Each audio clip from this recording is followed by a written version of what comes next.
Welcome to the 9 p.m. news. I am Sumto Ajamma. And I am Kayla Abraham, and here are the headlines. President Tinubu launches new education campaign. IMF urges FG to remove petrol electricity subsidies after taming inflation. Labour unions begin picketing of discos offices.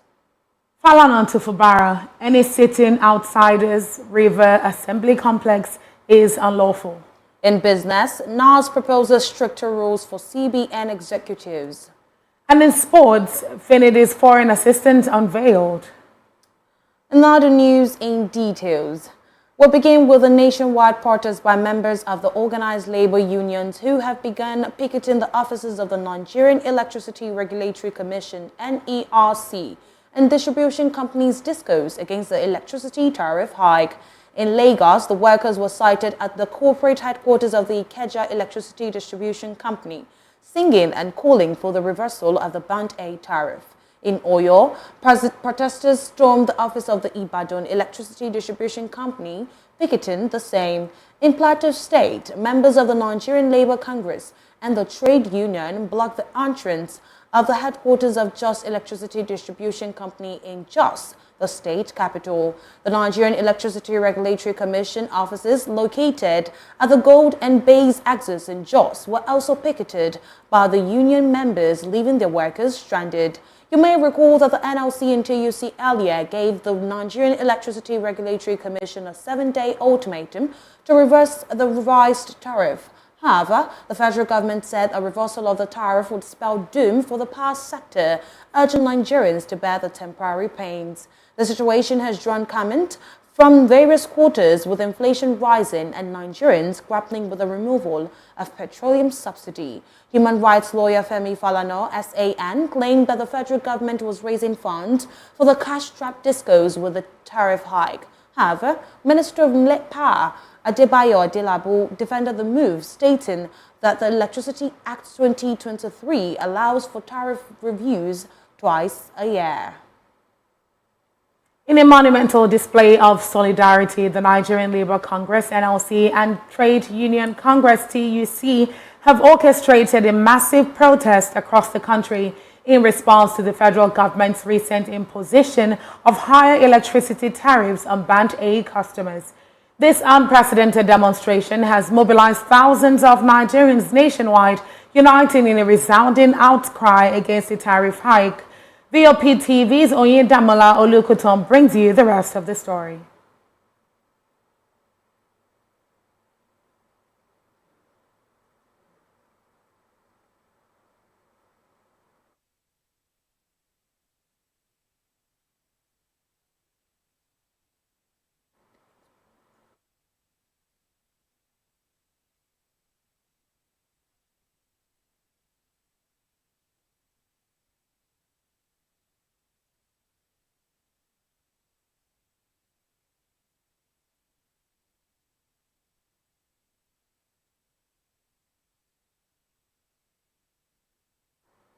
Meanwhile, the Nigeria Labour Congress (NLC) in Abia State has accused Governor Alex Oti of owning workers 7-month salaries.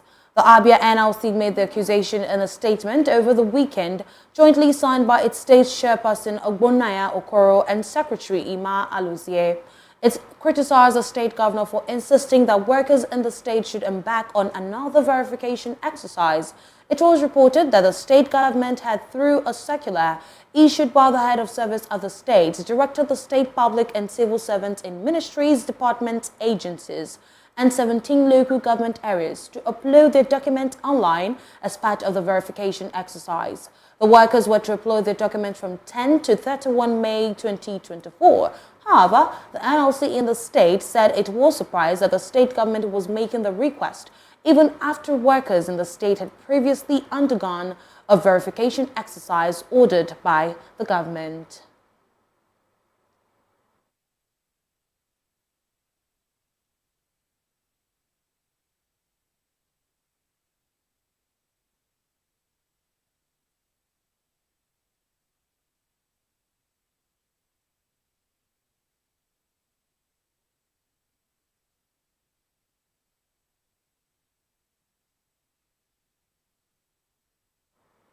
In a monumental display of solidarity, the Nigerian Labour Congress (NLC) and Trade Union Congress (TUC) have orchestrated a massive protest across the country in response to the federal government's recent imposition of higher electricity tariffs on Band A customers. The unprecedented demonstration has mobilized thousands of Nigerians nationwide, uniting in a resounding outcry against the tariff hike. VOP TV's Oyindamola Olukutan brings you the rest of the story. Increments in the electricity tariff hike has led to the NLC and TUC protests nationwide in Nigeria. As the NLC and TUC warned against the strike in demand of the initial tariff hike, which is 68 naira per kilowatt, to the supposed 207 reduced rate presently by the NERC for Band A customers. VOP TV is right there in Alausa to get the reactions of those in the protest ground. I'm Comrade Ogunleye Folashade. The tariff is too much. It's too much on the masses. And we want the government to reduce it for us. Sometimes for a week you no see light. Sometimes 3 days. And yet you have to pay. And the tariff is going too high. So we want it to be reduced. This is the reason why we are here today. Comrade Eyam Abeng, Pengasson Zonal Chairman, Lagos Zone. It is very evidence to the blind, audible to the deaf, that this present government has decided to negate the principle of stakeholder engagement and unilaterally increase arbitrary charges without following due process. By the Act, it is said that for any increment, there must be stakeholder engagement. Is labor averse to increment? No. But you have to engage us and for us to understand the bottom line of every increment and the impact. Since there is no template for agitation, if government wake up in the morning and declare arbitrary increment, the labor is also bound within the confines of the law to also respond. And this is a practical demonstration of the response. Showing our displeasure, not on our own behalf, but on behalf of all Nigerians, to condemn these insensitive policies of the government of today, as they have increased the tariff on electricity, and also about the discrimination against the supply of electricity to Nigerians. Why should government continue to celebrate the rich as against the poor? That is why they have also divided the bands to Band A, which will serve only the poor, because this electricity tariff for Band A and Band B is out of the reach of a common man like us. The first chairman, Lagos State Council, Nigeria Labour Congress. You know what we are saying presently? The federal government of this country should allow the masses to breathe. You remove oil subsidy, before you know it, you are not talking about to remove the subsidy for the electricity. Then to cajole Nigerians, you are not talking about bands. Which bands are you talking about? When you are talking about Band A you are talking about affected the whole Nigerians. What do I mean? You said this Band A is for the industrials. And this one will lead to increase in price. And then the wages of Nigerians did not increase. The workers of Nigeria did not increase. You are trying to add more pains to our injury. That's what we are saying. We are out today to pass information to all Nigerians that the Nigerian Labour Congress and Trade Union Congress, they are not selfish. The force of the people must prevail. They should allow Nigerians to breathe. That's what we are saying. The issue of Band A or Band C, go back to status quo. Nothing should be increased again in this Nigeria. Enough is enough. And that's what workers are saying in the whole nation. If you go around throughout the federation today, all offices of electricity industry and the NAC offices has been closed down. You are passing that information, a message to the people in governance. Rightly seen from the reactions of the people at the Alausa today regarding the situations, and telling the government that they're not just stopping today. This is a continuous movement as they are tending to let the government hear the opinions of the citizens. I'm Oyindamola Olukutan reporting for VOP TV. In another development, the federal government has been warned by the International Monetary Fund to remove what the IMF describes as implicit fuel in electricity subsidies. The IMF, in a report published recently, told Nigeria that the subsidies would guzzle 3% of the nation's gross domestic product in 2024 as against 1% in the year before. According to the report, the IMF commended the federal government, among other things, for phasing out costly and regressive energy subsidies, saying this was critical to creating fiscal space for development spending and strengthening social protection while maintaining debt sustainability. IMF noted, however, that adequate compensatory measures for the poor were not scaled up promptly and subsequently paused over corruption concerns. Recall that President Bola Tinubu's administration removed fuel subsidy during his inauguration on May 29, 2023.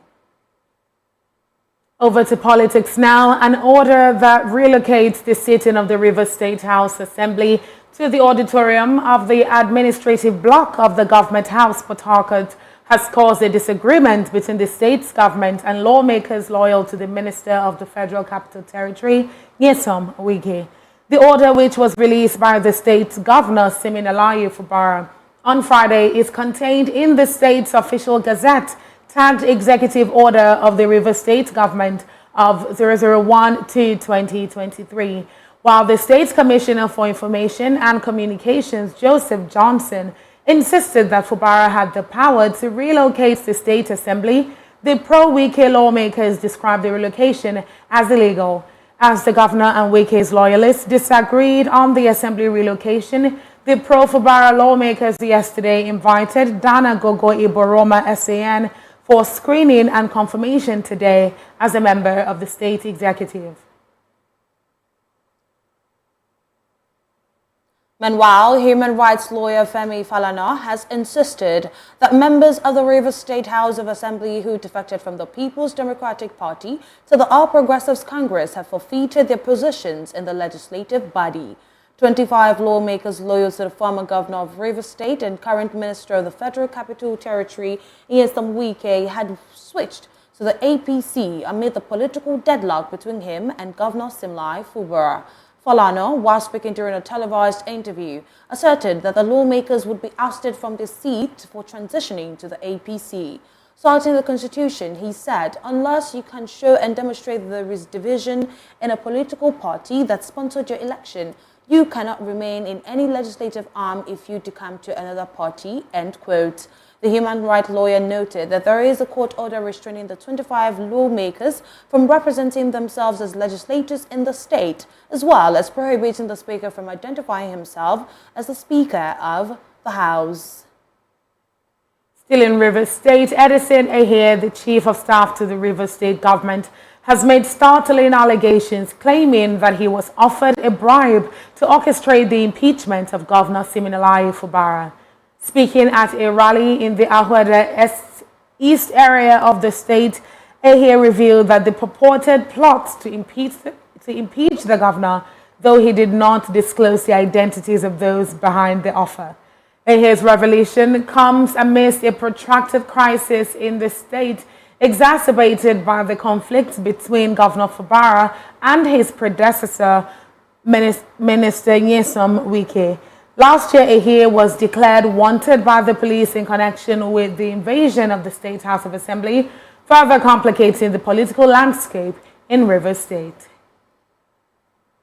Away from Rivers State, following the crisis in Edo State chapter of the People's Democratic Party, the Legacy Group has challenged the reconciliation talks set to be ongoing in the state, saying it was not involved. The Legacy Group is led by the PDP National Vice Chairman South Dan Obe. Leading up to the PDP governorship primary elections in February 22 and following the victory of Asue Ighodalo as the party's candidate, supported by the Edo State Governor Godwin Obaseki, internal conflict has plagued the state chapter of the party. In response, the PDP appointed the Bauchi State Governor Bala Muhammad and a senior advocate of Nigeria, Emmanuel Enyodem, to head an 11-member committee tasked to reconcile the disgruntled members. Supporters of the Obaseki faction claim to have engaged in discussions with the Obe-led Legacy Group in a bid to resolve internal conflicts among PDP members in Edo State. Responding to the claim, Obe refuted the alleged meeting, labeling it as misinformation. Meanwhile, Charles Idahosa, who was a member of the People's Democratic Party PDP Board of the Trustees, has defected from the party to the All Progressives Congress APC in Edo State. Idahosa, a former ally of the Edo State Governor Godwin Obaseki, defected from the APC to the PDP in 2021 along with Governor Obaseki. Idahosa, who announced his defection to the APC today in his residence, where he was received back by leaders of the party, led by the secretary of the party, Lawrence Oka, and other party leaders, said that he returned to the party to ensure victory for the APC in the September 21st governorship election in the state. He reportedly said that one of his biggest mistakes was not to allow Governor Obaseki to resign when he was tired of the troubles he was getting from the leadership of the party. Idahosa's resignation comes amid a wave of defections from the PDP to the APC in recent times, especially since the 2023 general elections in Rivers, Enugu, Abia, and other states. Over to Delta State, the Commissioner for Education, Technical, Joanne Oyemachi, has resigned from the cabinet of Governor Sheriff Oborevwori. Oyemachi announced her resignation while addressing a congregation during a service at her church in Asaba on Sunday. The former commissioner said she resigned from her position to pave the way for her younger brother, who is recontesting the chairmanship position of Aniocha South local government area. Oyemachi disclosed that following the brick ring and jealousy being faced by her family over her brother's second-term bid, she decided to tender her resignation in the interest of her brother and clan. Oyemachi was a former House of Assembly member, House of Representatives member, and former Director General of the Asaba Capital Territory Agency. President Tinubu launches education campaign. This and more after the break. Stay with us.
Welcome back. President Bola Tinubu today launched a campaign to promote inclusive education, skill development, and gender equity. The campaign, tagged We Are Equal, is an initiative of the Organization of African First Ladies for Development, or FLOD. The campaign has been launched in 15 African countries in different iterations, focusing on health, education, economic empowerment, and gender-based violence. The Nigerian component of the program is tagged Education as a Powerful Tool for Change, championed by the First Lady, Senator Oluremi Tinubu. Speaking at the launch of the campaign at the State House, President Tinubu saluted the commitment of African First Ladies as members of OFLAD to advance gender equality and narrow the gender gap across the continent. President Tinubu also noted that the launch of the campaign in Nigeria coincides with the reintroduction of the alternative high school for girls advanced by the First Lady, adding that this initiative offers a second chance to young girls who have dropped out of school to continue their education and fulfill their dreams and aspirations. Meanwhile, the federal government plans to comprehensively review, restructure, and reform the National Youth Service Corps (NYSC) to meet future demands. The Minister of Youth Development, Dr. Jamila Ibrahim, made the statement during the opening ceremony at the first meeting of NYSC management with head of core producing institutions in Nigeria, held today at the National Judicial Institute in Abuja. The minister announced that up to 10 million naira will be provided to fund entrepreneurial ventures of over 5,000 core members. Ahmed said the meeting aims to develop strategies for eliminating flaws and streamlining the mobilization process, and is a follow-up to a previous meeting with heads of core producing institutions in West African countries. President Bola Tinubu today presided over the Federal Executive Council meeting at the Presidential Villa in Abuja. The meeting, the fifth since January this year, was attended by Vice President Kashim Shettima, Secretary to the Government of the Federation George Akume, the Chief of Staff to the President Femi Gbajabiamila, the Head of the Civil Service of the Federation Dr. Folashade Yemi Esson, ministers and heads of parastatals. VOP-TV News reports that the meeting is expected to come out with some far-reaching decisions that will tackle some of the challenges in the country. Before the meeting, the council observed a minute silence in honor of two deceased former cabinet members, Professor Fabian Osuji and Chief Ogbonaya Onu. Osuji, who died on February 28, 2024, served as Minister of Education from July 2003 to March 2005 in the administration of former President Olusegun Obasanjo. On his part, Onu had served as Minister of Science, Technology and Innovation in the administration of former President Muhammadu Buhari. The first civilian governor of Abia State died on April 11, 2024 at the age of 72. Meanwhile, the President of the Senate, Godswill Akpabio, has called for transparency, accountability and the elimination of unnecessary expenditures to cut down on the cost of governance in the country. Akpabio made the call today at a one-day dialogue on the cost of governance in Nigeria, organized by the National Institute for Legislative and Democratic Studies, NILDS, in Abuja. Akpabio, who was represented by Senator Agom Jerigbe, representing PDP River State, highlighted the possible factors contributing to the high cost of governance in the country. The President of the Senate, Godswill Akpabio, has called for transparency, accountability, and elimination of unnecessary expenditures to cut down on the cost of governance in the country. He said the size of the country's bureaucracy, the escalating public service wage bills, the overhead costs of appointed public officials, and the salaries and allowances of elected officials are major factors. According to him, the running of government institutions, among other substantial components, contributed to weighing down the economy and hindering development efforts. In a recent development, the 2023 presidential candidate of the Labour Party LP, Peter Obi, has visited his counterpart in the People's Democratic Party PDP, Atiku Abubakar. The former vice president made this known in a post alongside photos via his official X handle this afternoon. The former governor of Anambra State was said to have visited his former principal at his Abuja residence today. The media understands that the reason for the meeting is yet to be disclosed at the time of filing this report. It is also worth noting that Obi was previously in the PDP but dumped the party for LP in the build-up to the last general elections. Atiku and Obi were the PDP's presidential and vice presidential candidates in the 2019 elections. However, the duo went their separate ways in the 2023 election over political interests. Governor Duray criticizes oil companies for situations in Niger Delta. This and more after this break. Do stay with us.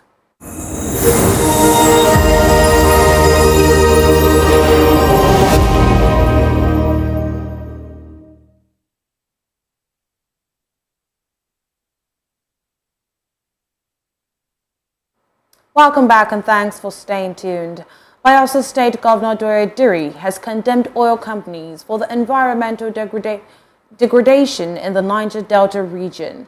Speaking at the annual convention and fundraising of the Ijaw National Congress (INC) of the Americas in Houston, Texas, he highlighted the adverse impact of crude oil and gas exploration on the region's flora and fauna.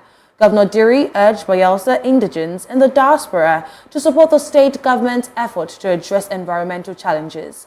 Emphasizing the need for oil and gas companies to prioritize environmental restoration, he underscored the theme of the event, advocating for symbiotic relationships to foster homeland, social and economic development in the Ijaw nation. Meanwhile, the Nigerian Security and Civil Defense Corps (NSCDC) has discovered 2 illegal bunkering sites in Rivers State. A statement by the NSCDC spokesperson Babawale Afolabi on today disclosed that the sites were located at the Odagwa-Owaza riverside boundaries of Rivers and Abia, while the other was at Eche local government area of Rivers State. Afolabi stated that the Commandant General's Special Intelligence Squad discovered the illegal connections following an intelligence report. According to him, some of the exhibits recovered were 1 new yellow-color Robin EY-20 pumping machine, blue-color heavy-duty hoses, over 5,000 liters of locally refined petroleum products in cellophane bags and reservoir. Also recovered were about 10,000 liters of kerosene AGO stored in a cooking oven, 2 shovels and spades, buckets, and 4 flash headlights. Now to security stories. A combined security force has rescued 17 abducted passengers, mostly males, from the grip of violent extremists in the Solar General area of Batsari local government area of Katsina State. According to a report which quoted a military source, the successful of a distress call received on May 11 at about noon. The report says that the Nigerian Army Team 9 troops, in collaboration with the Katsina Police Command, State Community Watch Corps, special hunters and local hunters from Batsari were consequently and swiftly mobilized and deployed to the scene. Upon arrival, the combined security forces engaged the violent extremists in a firefight, thus abandoning their abductees and fleeing into the surrounding nearby bush. In a statement on Sunday, the Chief Press Secretary to the Katsina Governor, Ibrahim Kaula Mohammed, explained that the troops remain actively deployed in the general area of Katsina State to deter further criminal activities and ensure the safety of residents. Some of the students abducted when gunmen broke into Confluence University of Science and Technology, SISTEC, Osara, Kogi State, have been rescued. In a statement issued yesterday, Kingsley Femi Fonwo, the State Commissioner for Information and Communications, said in the exchange of gunfire during the rescue, some students, a local hunter, and a DSS operative sustained injuries and are currently receiving medical attention. He also called on residents to report anyone with gunshot wounds in their communities to law enforcement agents immediately for action. It also commended local hunters and the conventional security agents for their bravery and gallantry in their efforts to rescue and bring the abducted students back home safely to reunite with their family. William Ayer, Public Police Relations Officer, PPRO, commenting on the rescue, said efforts are being intensified to rescue more of the students from the abductors. The gunmen in their numbers reportedly abducted an unknown number of students who were receiving tutorials in their classrooms last Thursday and ferried them to an unknown location in the bush. Dorcas Adeyinka, a Lagos socialite, has been declared wanted by the police over alleged cyber stalking and murder. In a gazette published on Sunday, the Nigerian Police Force (NPF) urged the public to arrest and hand over the suspect to the nearest police station or the office of the IGP Monitoring Unit Force Headquarters, Abuja. According to the police, the wanted Adeyinka is a blogger from Ekiti State, Oyo State, with tribal marks. Light in complexion, the police said Adeyinka is 1.64 meters in height and frequently visits Ikeja, Ogba, Ogudu, all in Lagos, and Songo and Ota in Ogun State and the United Kingdom. She was further described as having a pointed nose, a wide dentition, and a wide mouth. A former police commissioner, retired Lieutenant Chuks Enwanwu, has lodged a complaint detailing alleged looting and massive vandalism perpetrated by personnel from the Works Department in Lagos State.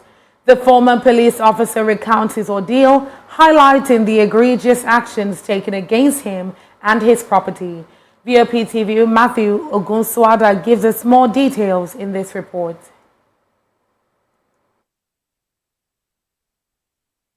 That commissioner recounts a troubling encounter with personnel from the Works Department, shedding light on the apparent abuse of power and disregard for property rights. According to Enwonwu's account, he purchased an apartment in Bankantoni Way, but faced challenges with electricity connectivity. After contacting Assistant Commissioner Sonny Dangana, who assured assistance upon Enwonwu's arrival in Lagos, Enwonwu was shocked to receive calls from a retired superintendent of police, Ojo, alleging that a superintendent of police from the Works Department led a group of individuals, including Malams, for the ejection.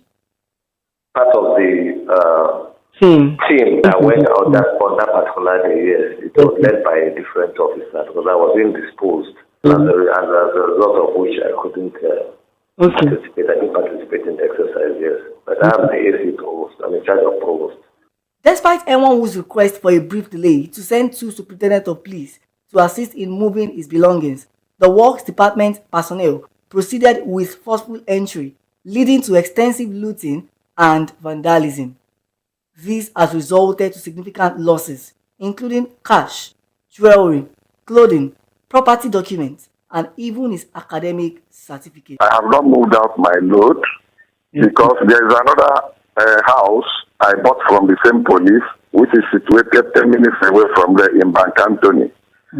So the superintendent now called me and said, there is a man here with some people, they want to break into your house. I said, no, but I'm not there. Give them phone. Let me talk to them. Give him phone. So I told the superintendent that I am commissioner of police, that I am not there. None of my people are there. He should call his assistant commissioner to find out because I've already discussed with him. They should exercise patience. Let me call 2 of my aides in Lagos there who are still serving, that they will bring police lorry to come and collect the thing. He didn't even listen to me. He ordered them, they broke in. What you saw there is the aftermath of the breaking in. They stole, they opened boxes, they collected cash, they collected a lot of things, jewelry, even my certificates, landed property documents, I can't even find them. From them who packed the things, because they later came with lorry, mobile lorry with some policemen to come and pack the remnants to go and keep for me at Bankantoni Way. The incident raises serious concerns about the conduct of Works Department personnel and the need for accountability and justice. As the former commissioner seeks recourse for damages inflicted upon him, his case underscores broader concerns regarding accountability and integrity within government institutions. Matthew Ogunswada for Voice of the People TV. Stories in business, entertainment, and sports after the break. Do stay with us.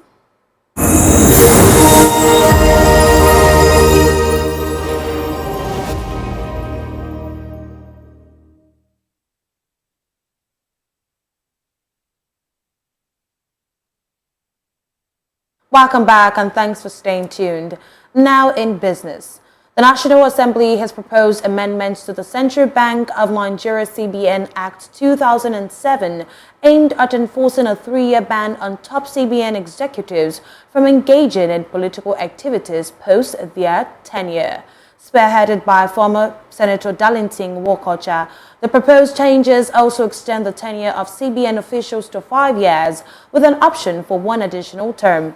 This move aims to enhance the stability and accountability of the Apex Bank with additional provisions for semi-annual report to the National Assembly and the establishment of a board of directors to oversee CBN affairs.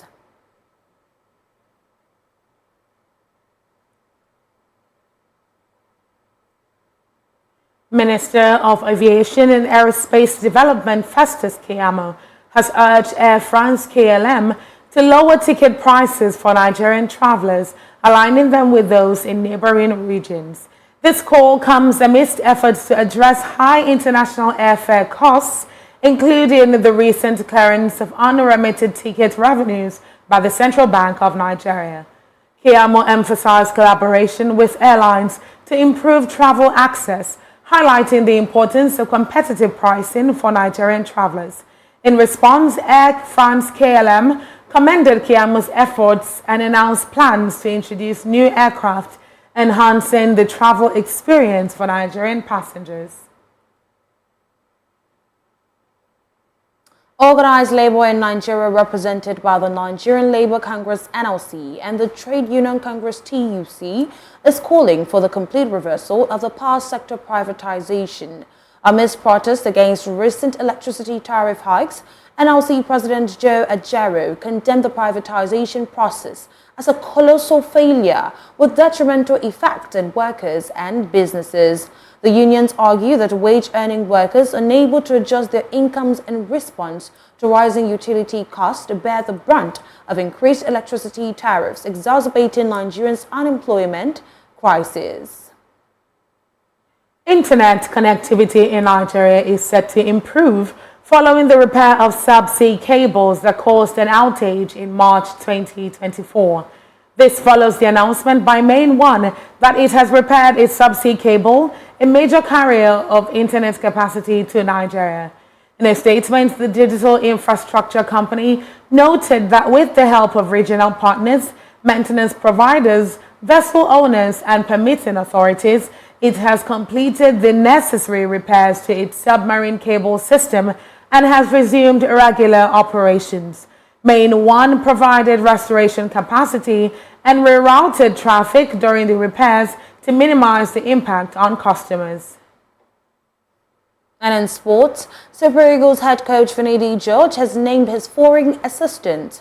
Finidi was presented to the media by the Nigerian Football Federation (NFF) today. The 53-year-old has signed a year's contract with an option for an additional year. Benjamin James, who will serve as his first assistant, has for over a decade been at German Bundesliga club Hoffenheim. James made a name for himself while playing for the defunct Police Merchant team in Lagos before moving to the famous stationery stores football club of Lagos. The 53-year-old also played for the defunct JIB Rocks and Shooting Stars. He later moved to Europe, where he featured for clubs in Italy and Germany. Finidi has also settled for Chima Onyeke as his fitness trainer. Onyeke was born in Zeist, Netherlands. His father is a Nigerian. The former striker played for top clubs in Holland, including Dordrecht, VVV Venlo, and Cambuur, among others, during his active days.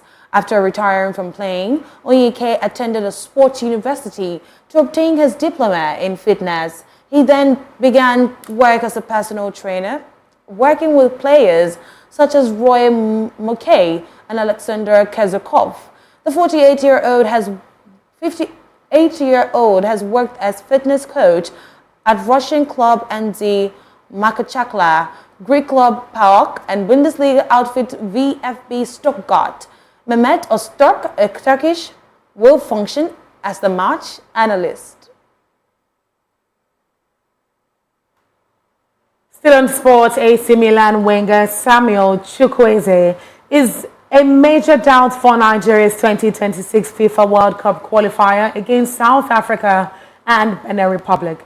Chukwueze sustained an injury in Rhinoceria clash with Cagliari on Saturday. The 24-year-old was replaced just after the break by Rafael Leo. This was later revealed that he had suffered a muscle injury to his thigh.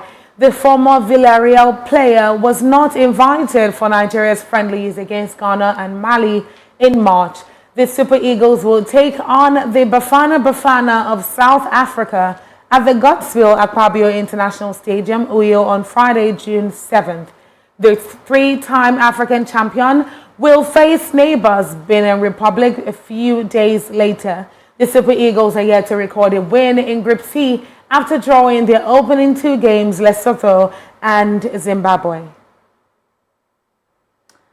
Taiwo Awoni and Ola Aina are up for the Nottingham Forest Player of the Season award. Forest made the announcement on their website earlier today. Every Forest player is up for the Best Player award, which will be decided by the fans' vote. The voting will close at midnight on Wednesday, 15th May. The winner will be announced next weekend ahead of Forest's final game of the season against Burnley. Awoniyi has featured in 19 games in the league this season and has scored 6 goals and provided 3 assists.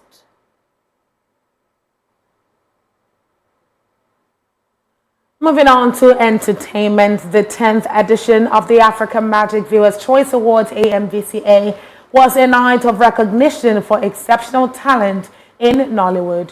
Among the highlights was Kehinde Bankole's win for Best Lead Actress in the movie Adire. Fellow Nollywood actress and filmmaker Toyin Abraham has joined the multitude of people who have congratulated the actress in a video that's now causing a stir online. The Giacomo actress enthusiastically celebrated Bankole in the now viral video and declared her the best actress. Bankole's victory, her second AMVCA win, came at the expense of strong nominees including Funke Akindele for A Tribe Called Judah, Adobe Debo for Blood Vessel, Evelyn Ely for Mami Water, and others. Abraham's unrestrained celebration has ignited online debate. Some fans view it as a heartwarming display of support, while others speculate on a potential rivalry between her and Akindele. This is despite the fact that Abraham recently attempted to mend fences with Akindele after the success of the latter's A Tribe Called Judah, which grossed over ₦1 billion at the Nigerian box office. This public gesture led many to believe in a new era of collaboration between both. However, Abraham's praise for Kehinde, Akindele's direct competitor at the AMVCA ceremony, had been interpreted by fans as throwing subtle shades. Akindele holds the record for the most AMVCA acting wins with 5 awards. She won her first in 2014, a year she was nominated for her leading roles in the 3 different movies in the category of Best Actress in a Comedy. She won for her role in The Return of Sherry Coco. Abraham also won the AMVCA's Best Actress in a Drama 2020 for Elevator Baby. Meanwhile, Big Brother Naija star V has fired shots at fellow former BBN housemate Isilomo Brimo for calling her AMVCA outfit a hot mess. On the heels of the recently concluded African Magic Viewers' Choice Awards, on May 11, Isilomo took to her Instagram to rate the outfits worn by the attendees. Among the stars whose fashion choices she rated was season 5 star V, who wore a bright pink gown with a deep neckline plunge. The gown, though short, was accentuated with a long train and matching pink gloves and her hair slicked backwards. V posted the picture she took before the prestigious event showing off her gown. Isilomo reposted the post to her story and critiqued her outfit, rating it a 2/10. Isilomo wrote, and I quote, "Oh girl, a hot myth, 2/10. So ill-fitting and so poorly made, cheap fabric. Want to fight the stylist and designer for doing this to this girl," end quote. Not too long after her post gained traction on social media, Isilomo deleted her review of V's outfit from her Instagram story. However, V took to X and clapped back by saying that she was unaware of her colleague's existence prior to the viral post. She said, and I quote, "I didn't even know someone called Isilomo existed until today," end quote.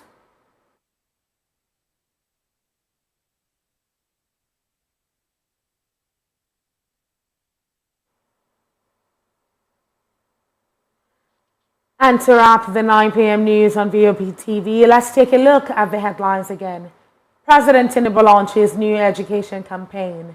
IMF urges federal government to remove petrol electricity subsidies after taming inflation. Labour unions begin picketing of Disco's offices.